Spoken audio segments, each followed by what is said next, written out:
ఓం శ్రీ గణేశాయ నమః. ఓం శ్రీ వేదవ్యాసాయ నమః. ఓం నమో భగవతే వాసుదేవాయ.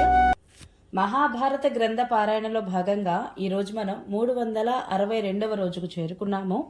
ఈరోజు ధృతరాష్ట్రుడు విచారించుట, సంజయుడు దెప్పి పొడుచుట గురించి తెలుసుకోబోతున్నాము. ద్రోణ పర్వంలో ఉన్నాము. చాలా బాగుంటుంది, చివరి వరకు స్కిప్ చేయకుండా చూడండి. హరే కృష్ణ. శుక్ల అంబరధరం విష్ణుం శశివర్ణం చతుర్భుజం ప్రసన్నవదనం ధ్యాయేత్ సర్వవిఘ్నోపశాంతయే. నారాయణం నమస్కృత్య నరం చైవ నరోత్తమం దేవీం సరస్వతిం వ్యాసం తతో జయముధీరయేత్. హరే కృష్ణ. ఇక మనం పారాయణలోనికి వెళ్ళిపోదాము. ధృతరాష్ట్రుడు అంటున్నాడు, సంజయ, అభిమన్యుడు మరణించాక దుఃఖంతో శోకమగ్నులైన పాండవులు తెల్లవారాక ఏమి చేశారు? నా పక్షం వారు ఏ యోధులు యుద్ధం చేశారు? అర్జునుడి పరాక్రమం తెలిసి ఉండి వారు అతని పట్ల తప్పు చేశారు. ఇలాంటి స్థితిలో నిర్భయంగా ఎలా ఉండగలరు? శ్రీకృష్ణ భగవానుడు ప్రాణులందరి పట్ల దయతలచి కౌరవ పాండవులకు సంధి చేయాలనే కోరికతో ఇక్కడికి వచ్చినప్పుడు నేను మూర్ఖుడైన దుర్యోధనుడితో చెప్పానిలాగా, నాయనా, వాసుదేవుడు చెప్పినట్లుగా తప్పకుండా సంధి చేసుకో, మంచి అవకాశం చేతికి వచ్చింది, దుర్యోధన దీనిని వదులుకోకు అని. శ్రీకృష్ణుడు నీ మేలు కోసమే చెబుతున్నాడు, స్వయంగా సంధి కోసం ప్రార్థిస్తున్నాడు. ఇతని మాట వినకపోతే యుద్ధంలో నీకు విజయం అసంభవం అని కూడా చెప్పాను అన్నాడు ధృతరాష్ట్ర మహారాజు.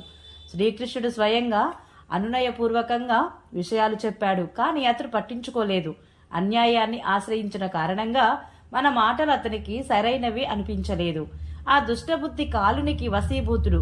అందుకే అతడు నన్ను అవహేళన చేస్తూ కర్ణ దుశ్శాసనుల మతాన్ని అనుసరించాడు. వాళ్ళు అడిగిన జూదం కూడా నాకు ఇష్టం లేదు.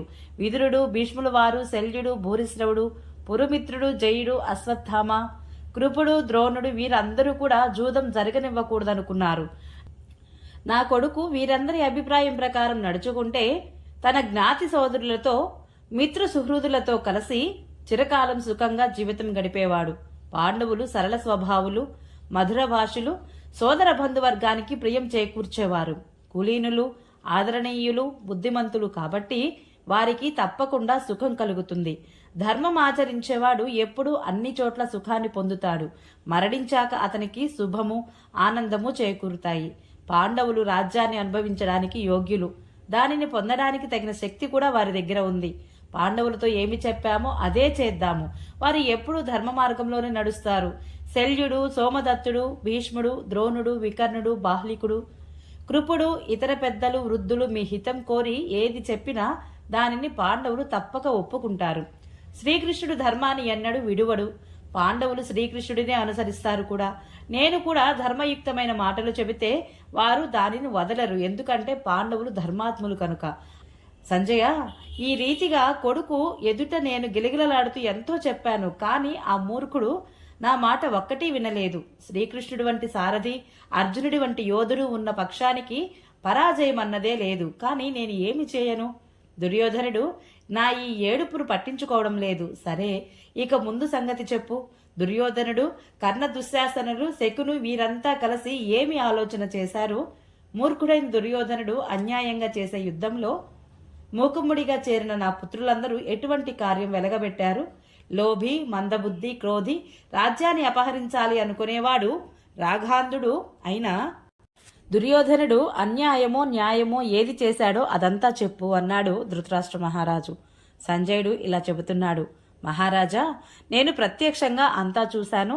మీకు సమాచారం అంతా వినిపిస్తాను, స్థిరంగా ఉండి వినండి. ఈ విషయంలో మీరు చేసిన అన్యాయమా తక్కువ కాదు. నీరు ఎండిపోయాక నదికి ఆనకట్ట కట్టినట్లుగా ఇప్పుడు మీరు విచారించి లాభం లేదు. కాబట్టి శోకించకండి. యుద్ధ సమయం ఆసన్నమైనప్పుడే మీరు మీ కొడుకులను ఆపగలిగితే, లేదా కౌరవులను ఈ ఉద్దండుడైన దుర్యోధనుడిని బంధించండి అని ఆజ్ఞాపించినట్లయితే, లేదా కొడుకుల పట్ల స్వయంగా తండ్రిగా కర్తవ్యం పాటించి కొడుకును సన్మార్గంలో పెట్టినట్లయితే ఈనాడు వచ్చి పడిన సంకటం మీకు ఎన్నడూ వచ్చేది కాదు. ఈ లోకంలో మీరు గొప్ప బుద్ధిమంతులని అనుకుంటూ ఉంటారు. అయినా సనాతన ధర్మానికి నీళ్లు వదిలి మీరు దుర్యోధనుడు, కర్ణుడు, శకును ఏదంటే దానికి తల ఊపారు. ఇప్పుడు మీరు విలపిస్తూ చెప్పినదంతా స్వార్థలోభాలకు వశమవడం వల్లే వచ్చింది. విషం కలిపిన తేనెల ఇది పైకి తీయగా ఉన్నా దాని లోపల ప్రాణాలు తీసే చేదు ఉంటుంది. శ్రీకృష్ణ భగవానుడు మీరు రాజధర్మం నుండి భ్రష్టులయ్యారని తెలుసుకున్నప్పటి నుండి మీ పట్ల ఆదరభావం చూపడం లేదు. మీ పుత్రులు పాండవులను తిట్టారు. అప్పుడు కూడా మీరు వారిని వారించలేదు. పుత్రులకు రాజ్యం ఇప్పించాలనే లోభం మీకే అందరికంటే ఎక్కువ ఉంది. దాని ఫలితమే కదా ఇప్పుడు లభిస్తోంది. ముందు మీరు వారి తాత తండ్రుల రాజ్యాన్ని లాగివేసుకున్నారు. ఇప్పుడు పాండవులు స్వయంగా ఈ భూమండలాన్ని అంతటిని జయిస్తున్నారు. మీరు దానిని అనుభవించండి. యుద్ధం శిరస్సు మీద మోగుతూ ఉంది. ఇప్పుడేమో మీరు పుత్రుల యొక్క అనేక దోషాలను ఏకరోపెట్టి వారిని నిందిస్తున్నారు. ఇప్పుడు ఈ మాటలు శోభావహం కావు. సరే పోనివ్వండి. పాండవులకు కౌరవులకు జరిగిన ఘోర యుద్ధం గురించి పూర్తి వృత్తాంతాన్ని వినండి అన్నాడు సంజయుడు. హరే కృష్ణ. ఈరోజు పారాయణ ఇంతటితో సమాప్తం. రేపు మనము ద్రోణాచార్యుడు శకట వ్యూహమును పన్నుట, అర్జునుడు అందు ప్రవేశించుట గురించి తెలుసుకుందాము. ఈ వీడియో మీకు నచ్చినట్లయితే please subscribe my channel, like, share, comment please. Thank you.